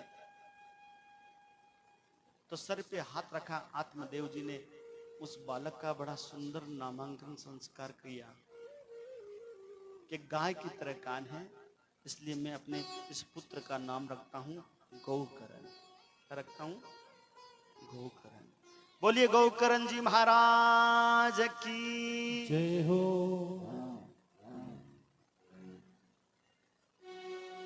गोकर्णो पंडितो ज्ञानी धुंधकारी महाखल। गोकर्ण जी महाराज समय जैसे जैसे बीता, गोकर्ण जी महाराज बड़े विद्वान हुए, बड़े धर्मशील, ज्ञानवान। क्यों नहीं होंगे? संत का आशीर्वाद था, संत प्रसाद था। और इधर धुंधकारी महाखल, बड़ा बदमाश। धुंधकारी की चर्चा सुनेंगे भागवत में, तो यहां तक बताया गया इतना बदमाश था, किसी भी बच्चे को, छोटा था ना, किसी भी बच्चे को चैन से नहीं रहने देता था। सबको मारे, सबको डराए। बड़ा होकर वैष्णव हुआ और इतना कपटी था, इतना क्रूर था कि छोटे छोटे बच्चों को पकड़ के, पैर पकड़ के कुएं में डाल के आ जाता था। ऐसा था। और जब आत्मदेव जी महाराज समझाते तो मां मना करती, ना माना छोरन के भाई की जरूरत को नहीं है। आपा भी तो यही करा है ना, करा है क्या? सिर बटाओ के छोरा की।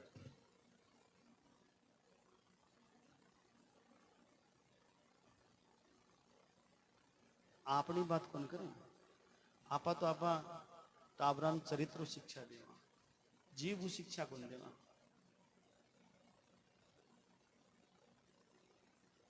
जीव शिक्षा दो बेटावरा,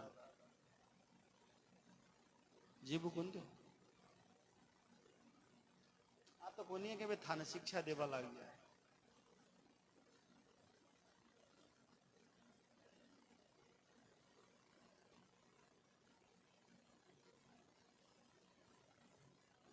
माता शत्रु पिता वेरी, शास्त्रों में बताया गया है माता शत्रु, वो मां शत्रु के समान है और वो पिता वेरी के समान है, जो अपने पुत्र को सनातन शिक्षा न दे, धर्म शिक्षा न दे।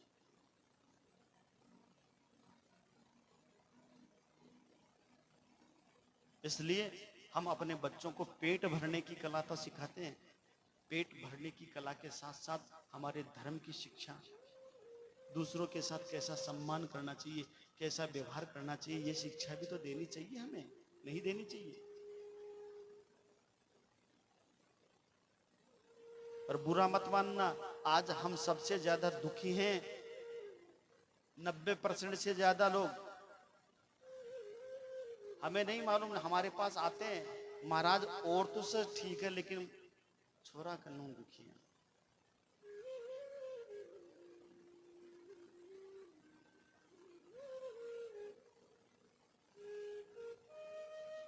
क्यों दुखी हो?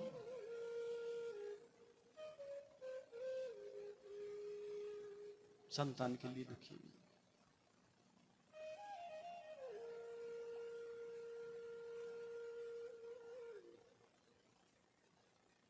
तो कहने का तात्पर्य है, बचपन से ही हम उसे अच्छे संस्कार में डालेंगे ना, धुंधकारी नहीं बनेगा,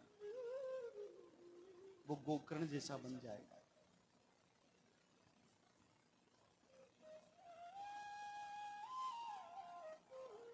तो धुंधकारी महाखल हुआ, बड़ा बदमाश। पिता ने खूब समझाया, नहीं माने। एक दिन पिता रोने लगे, गोकर्ण जी महाराज आए हैं, और गोकर्ण जी महाराज ने बड़ी सुंदर शिक्षा भागवत में अपने पिता आत्मदेव जी को की है कि पिताजी आप क्यों रो रहे हैं?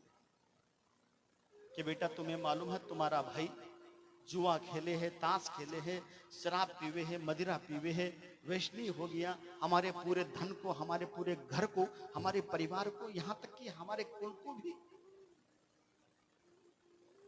बर्बाद कर दिया। अब तू ही समझा। गोकर्ण जी महाराज ने बड़ा सुंदर उपदेश दिया है। इस उपदेश का नाम है गोकर्ण गीता। क्या नाम है? गोकर्ण गीता। के पिताजी एक बात बताओ, ये तो दुनिया का सार है। क्या सार है बेटा? देखिए बड़ी सुंदर उपदेश किया है। क्या किया है? वृक्षं छिन्न फलम तज्जन्ति विवाहा शुष्ककं विहा शुष्ककं सरस सार निहरा पुरुषम तज्जति गणिकः। के पिताजी विचार करना, जिस वृक्ष में, जिस पेड़ में फल समाप्त हो जाते हैं, फल लगना बंद हो जाता है, उस पेड़ में फल के जो जीव हैं, फल खाने वाले जीव बैठना छोड़ देते हैं। जिस गाछ में फल समाप्त हो जाए तो जीव बैठना छोड़ देते हैं। पिताजी वैसे ही जिस नदी में पानी सूख जाता है ना, जल सूख जाता है, तो जल का जीव उस नदी का परित्याग कर देते हैं।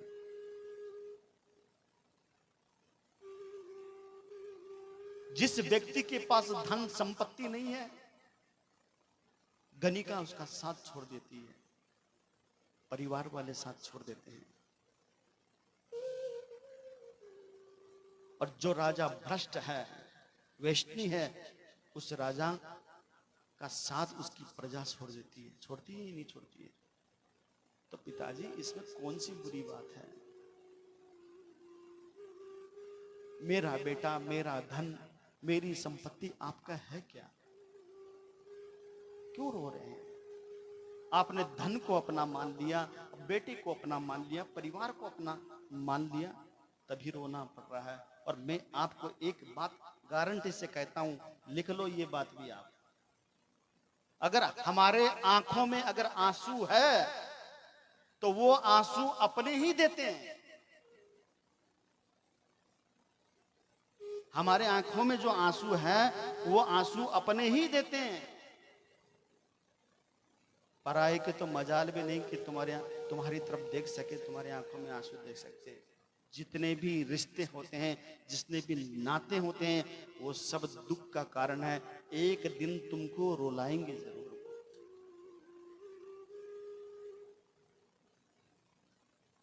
रुलाएंगे जरूर। तो पिताजी भूल जाओ।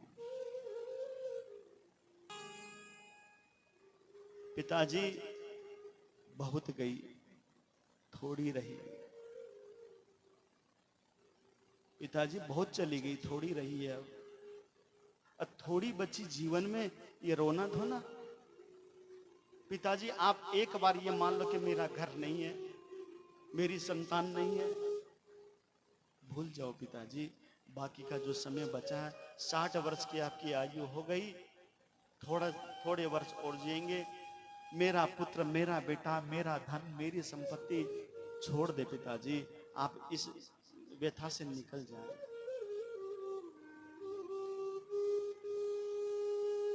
एक संत ने बड़ा सुंदर गाया, देखिए। क्या लेके आए बंदा, क्या लेके जाएगा, क्या लेके जाएगा, 2 दिन की जिंदगी है, 2 दिन का मेला। क्या लेके आए बंदी, ओ क्या लेके जाएगा, क्या लेके जाएगा, 2 दिन की जिंदगी है, 2 दिन का मेला। क्या लेके आए बंदा।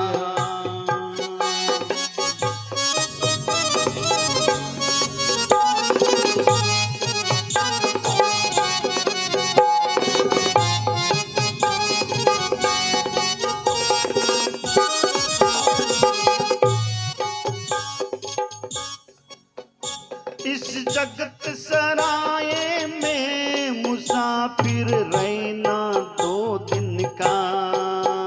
इस जगत सराय में मुसाफिर रहना 2 दिन का, मुसाफिर रहना 2 दिन का, मुसाफिर रहना 2 दिन का। क्यों बिरथा करे गुमान मूर्ख इस धन और जोबन का।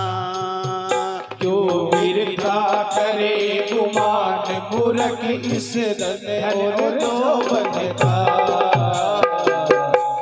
बंद मूठी आया जग में, बंद मूठी आया जग में, खाली मूठी जाएगा, खाली हाथ जाएगा, 2 दिन की जिंदगी है, 2 दिन की जिंदगी है, 2 दिन का मेला भाई रे, 2 दिन का मेला। क्या लेके आया भाई रे, वो क्या लेके जाएगा, 2 दिन की जिंदगी है, 2 दिन का मेला।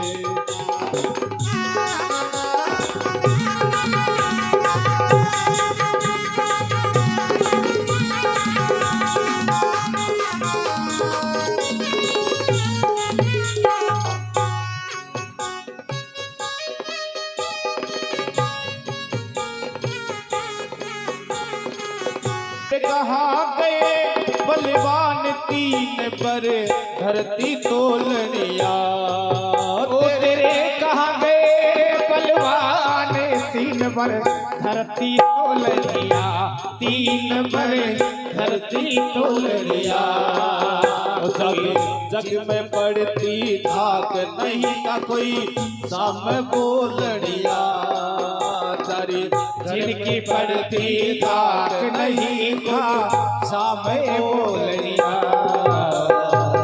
निर्भय हो के डोलनिया पे, निर्भय हो के डोलनिया पे, गया है अकेला, गया है अकेला, 2 दिन की जिंदगी है, 2 दिन का मेला, 2 दिन की जिंदगी है, 2 दिन का मेला भाई रे, 2 दिन का मेला। अरे क्या लेके आया भाई रे, वो क्या ले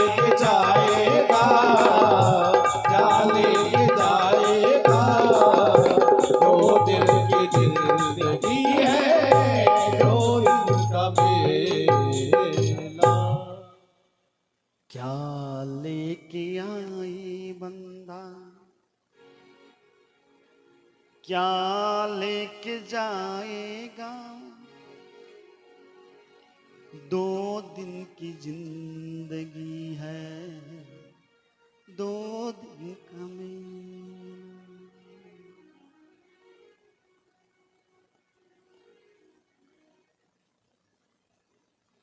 गोकर्ण जी महाराज ने आत्मदेव जी महाराज को उपदेश किया कि पिताजी, देह अस्ति मांस रुद्रे अभिमति तज्यत हूं। ये शरीर तो नासवान है, ये तो जाना ही है। आज तक इस शरीर को कोई अमर रख सका?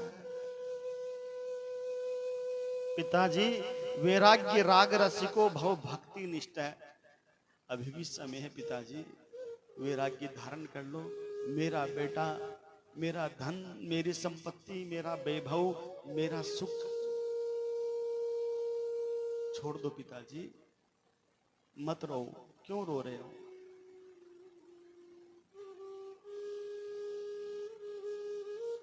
रोज क्या कहो मारो हो?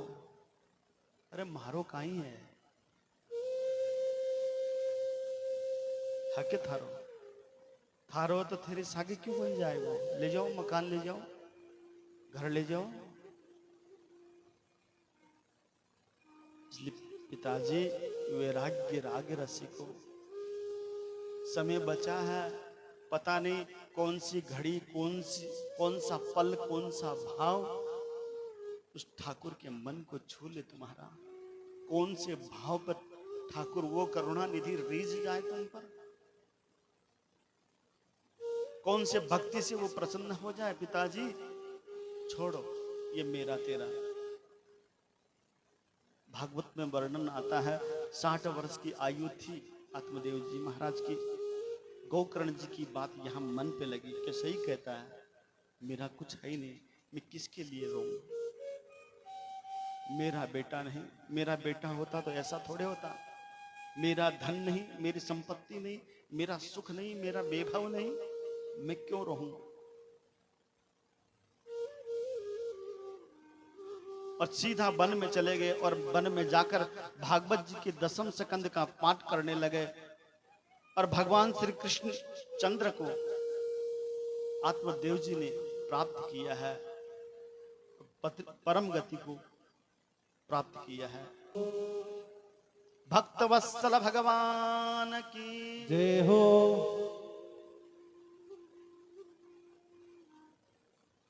कथा हमें एक शिक्षा दे रही है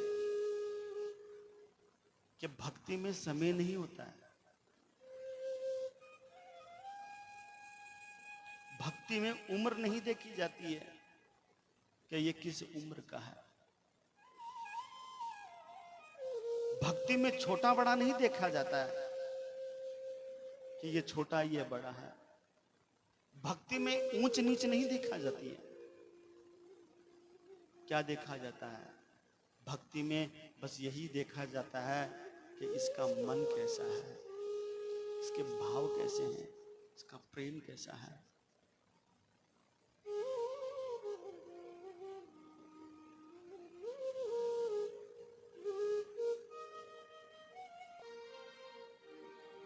एक दिन आत्मदेव सुरापान करके घर आया और घर आकर मां को भी बहुत भला बुरा कहा, डांटने लगा।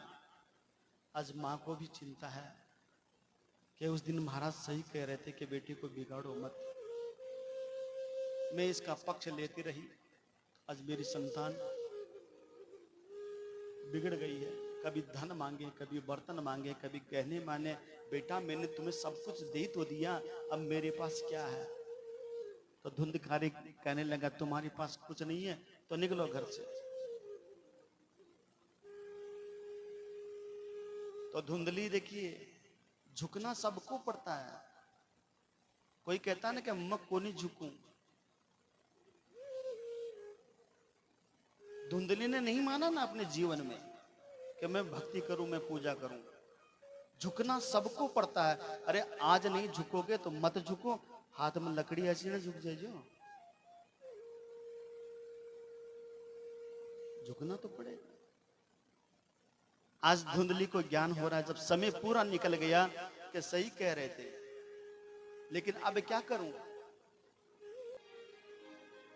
और रात भर सोचती रही, और बस जब धुंधली ने सोचा ना कि अब मेरा कुछ नहीं हो सकता, रात में खड़ी होकर कुएं के पास गई और प्राण त्यागने, अपनी आत्महत्या करने की सोच ली कि इससे मर जाऊं ना तो अच्छा है। क्या करे, बेटे के आगे, परिवार वाले के आगे किसी का जोर नहीं चलता है, चलता है। कुएं में कूद के अपने प्राणों को त्याग दिया। एक अनमोल जीवन मिला हुआ जीवन व्यर्था खो दिया।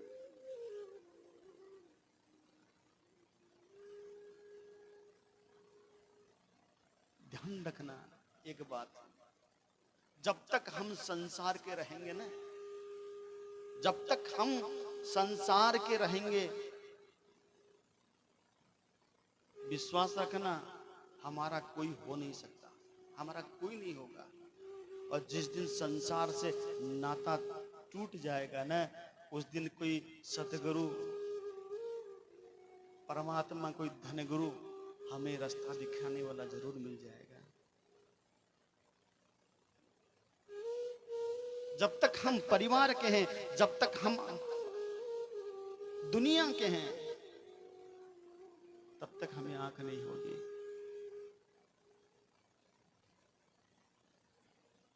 इसलिए चिंता छोड़ो, चिंतन को बढ़ाओ।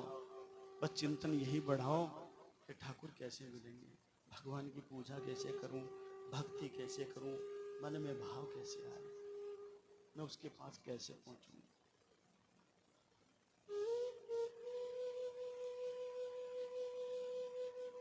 पांच पांच वेश्याओं को घर ले आया, धुंधकारी रहने लगा, सुरापान करे, ताश खेले, जुआ खेले, राजा के यहाँ चोरी करने के लिए गया, खूब धन लेके आया। गणिकाओं ने सोचा, वेश्याओं ने सोचा कि कहीं राजा को मालूम चलेगा तो सबसे पहले हमें सजा मिलेगी, क्योंकि हम इसके साथ हैं। तो क्या किया, रात को धुंधकारी सो रहा था, खाट पे सो रहा था, पलंग पे सो रहा था, पलंग पे बांध दिया गया और जलते हुए अंगारे कोयले लाकर, चूल्हे से जलते जलते कोयले लाकर और धुंधकारी के चेहरे पे, मुंह पे डालकर धुंधकारी को मार दिया गया। ये मर जाए तो हम भी आजाद हो जाए। जिसका जीवन अच्छा नहीं, जिसका बचपन अच्छा नहीं, जिसकी जवानी अच्छी नहीं, और मरा भी तो वेश्याओं के हाथों से, और अंत में धुंधकारी को प्रेत बनना पड़ा। क्या बनना पड़ा, प्रेत बनना पड़ा। तभी तो हमें कहना पड़ता है भागवत में, क्या कहना पड़ता है, अब भगवान से, हम भगवान के मंदिर में जाकर, संत महात्माओं के चरणों में जाकर हम कहते हैं ना कि भगवान मुझे एक संतान दे दो, हे महात्मा हमें, हमारे घर में एक पुत्र हो जाए। मत मांगो,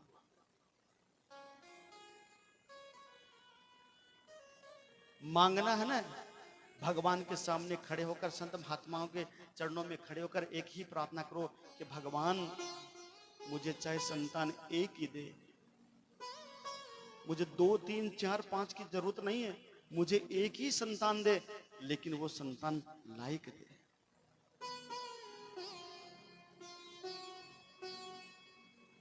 मुझे 2 4 5 संतानों की जरूरत नहीं, एक ही दे, लेकिन वो लायक दे।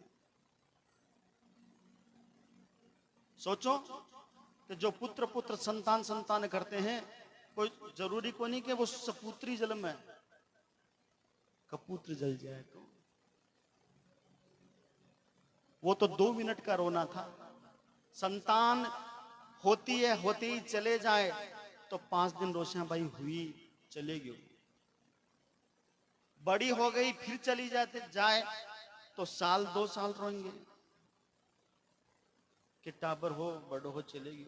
लेकिन विचार करो, अगर संतान होकर उस सपुत्र की जगह कपुत्र हो जाए तो जिंदगी भर तुम्हें रोना पड़ेगा, जिंदगी भर तुम्हें रोना पड़ेगा। इसलिए संत गुरुदेव के चरणों में जाकर, भगवान के चरणों में जाकर एक ही प्रार्थना करो कि भगवान चाहे मुझे एक ही संतान दो, लेकिन लायक दो। इसलिए तो कहा है, भजन करत बिटिया भली विमुख भये जो पूत, सबरी को मुक्ति मिली और धुंधकारी भय भूत। भजन करते बिटिया बोले, भजन करी तो बेटी चोखी, और विमुख भय जो पूत, सबरी को मुक्ति मिली, सबरी थी उनको मुक्ति मिली, और धुंधकारी भय भूत।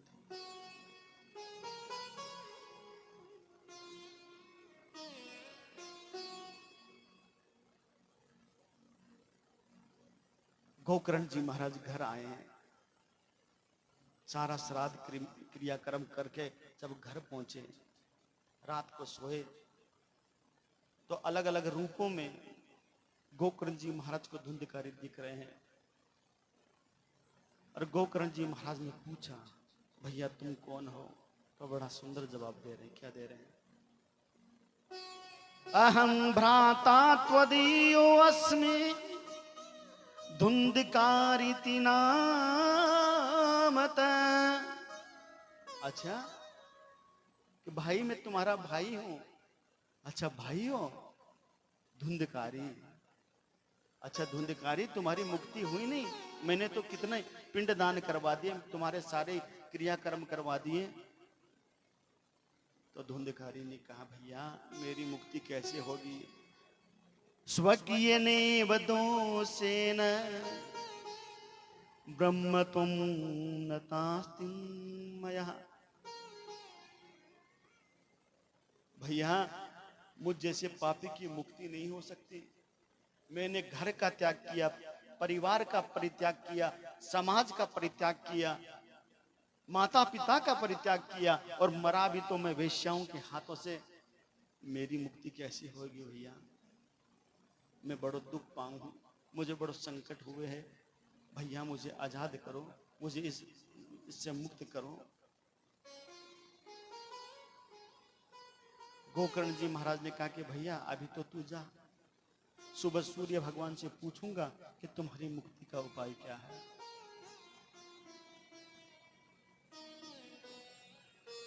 तेरी मुक्ति का उपाय क्या है?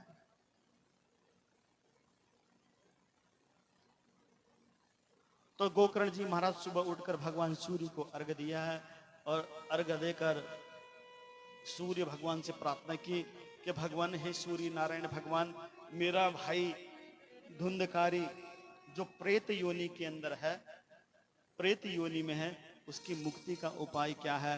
तो सूर्य भगवान ने बड़ा सुंदर उपदेश गोकर्ण जी महाराज को किया। क्या किया?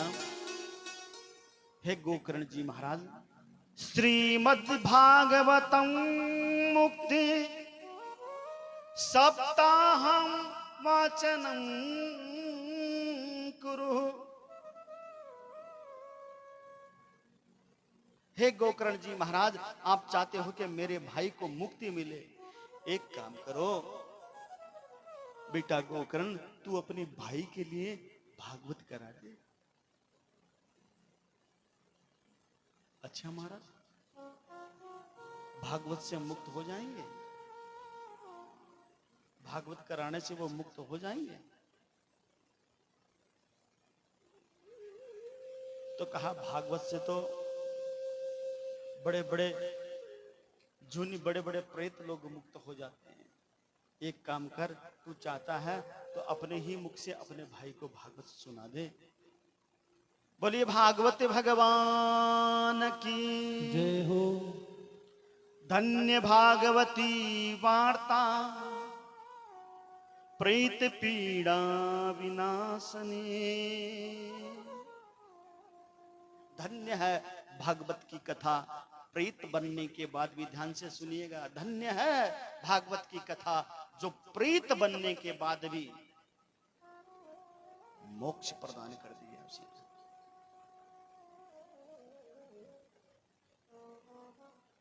उससे भी ज्यादा हम धन्य हैं,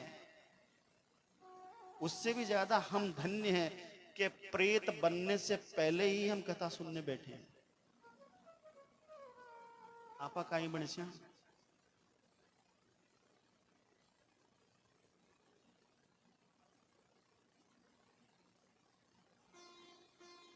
धन्य है भागवत कथा। आज हम वही कथा जो सबको मुक्त करने वाली है, सबको तारने वाली है, ये भागवती भागीरथी कथा गंगा बहती बहती आज रुणीचा धाम यहाँ पधारी है। और हम सभी बैठकर इस भागवत भागीरथी में के किनारे बैठकर संतों के सानिध्य में इस पावन गंगा का आचमन कर रहे हैं, इस गंगा में स्नान कर रहे हैं। हमारे मन को, हमारे परिवार को, आज हमारे पूर्वज, सही बताता हूं, गारंटी से कहता हूं, आपके जो पूर्वज हैं ना, जो आपके जो पितृ लोग हैं, वो भी आपको देख रहे हैं और वो दोनों हाथों से आशीर्वाद दे रहे हैं कि धन्य है मेरा बेटा, धन्य है मेरी बेटी, जो आज मेरे लिए भागवत कथा सुन रही है। उनका भी उद्धार हो जाएगा।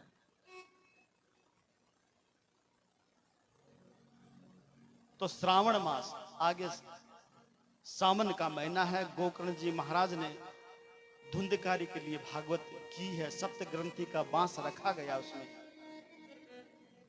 धुंधकारी को बुलाया, भैया धुंधकारी आ जाओ, हम तुम्हें भागवत सुनाएंगे। एक छेद किया गया, सप्त ग्रंथि का बांस, उसमें आकर धुंधकारी बैठा है कथा सुनने के लिए, क्योंकि प्रेत तो हवा होती है, एक जगह रुक नहीं सकती। और भागवत कथा का नियम है कि चलते फिरते नहीं, बैठ के सुनो। कहा कि आप यहां आकर बैठो और आप कथा सुनिए। और जब 7वें दिन की जब कथा पूर्ण हुई तो सप्त ग्रंथियों का जो बांस था, एक एक करके सारी ग्रंथियां फटने लगी और धुंधकारी जी एक दिव्य ज्योत में परिवर्तन होकर भगवान के घर से विमान आया है। और उस विमान में बैठकर जब जाने लगा तो गोकर्ण जी महाराज ने रोका, रुको। अच्छा महाराज, कहिए, आपने कथा सुनाई, आपका भाई मुक्त हो गया, हम इसको भगवान के घर में लेके जाने। तो गोकर्ण जी महाराज ने प्रश्न किया कि कथा तो सबने सुनी, यहां जितने भी लोग बैठे थे सबने कथा सुनी, धुंधकारी को ही मोक्ष क्यों? तो भगवान के पार्षदों ने क्या कहा कि आपके भाई ही सच्चा श्रोता रहे, ध्यान से एकाग्र मन होकर 7 दिन तक कथा सुनी है। अगर सभी कथा ध्यान से सुनते तो सबका मोक्ष निश्चित था, सभी परम पद को प्राप्त होते। यही तो गलती है कि हम एक आसन पर बैठकर, एक जगह बैठकर हम कथा सुन नहीं पाते। थोड़ा सा मन लगता है ना कथा में। काल जाजो देखा बेटा, कई लोग तो आ जाएगा जिका काल को नहीं आवे, काल आया जिका तो सगड़ा है क्या? काल जुका आया वे तो सगड़ा है। नया कौन कौन आज बताओ जी देखो।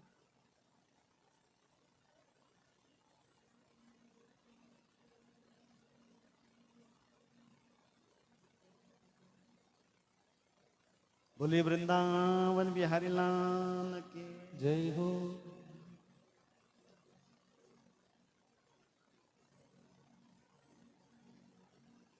तो गोकर्ण जी महाराज को उपदेश किया कि सभी ने कथा अगर ध्यान से सुनी होती तो आज तक वो पार हो सकते थे। मानो कि गोकर्ण जी महाराज के हाथ में मोक्ष की चाबी हाथ में लग गई है। फिर गोकर्ण जी महाराज ने दोबारा 3 महीने बाद में दोबारा फिर भागवत कथा का आयोजन किया।